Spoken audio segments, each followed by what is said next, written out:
আজকে আমি গেছিলাম মায়াপুরে। আমাদের বাস ছিল 10টায়, বাট আমাদের একটা ফ্রেন্ড লেট করায় আমরা 11টার বাসটা ধরি, আর 1 ঘন্টার মধ্যেই আমরা মায়াপুর পৌঁছে যাই।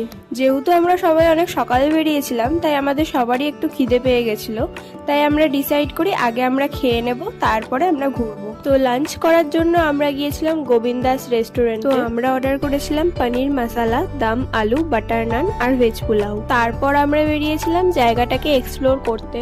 বাট এখানে হয়ে যায় আমাদের সাথে একটা স্ক্যাম। আমরা জানতাম না যে সব মন্দিরই সকাল 11টায় বন্ধ হয়ে যায়, আর আবার খোলে বিকেল 4টের পর। কিন্তু অতক্ষণ আমাদের সবার পক্ষে থাকা সম্ভব ছিল না, কারণ সবারই বাড়িতে যাওয়ার তাড়া ছিল।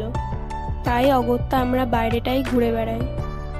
আর ঘুরতে ঘুরতে হাঁপিয়ে যাওয়ায় আমার ফ্রেন্ডসরা খেলো আইসক্রিম, আর যেহেতু আমার ঠান্ডা লেগেছিল তাই আমি খেলাম ওয়াটারমেলন জুস। এরপর আমরা ঘাট পার করে চলে গেলাম বাস স্ট্যান্ডে, আর ওখান থেকে বাসে করে চলে গেলাম বাড়ি। সো আজকের মতো টাটা।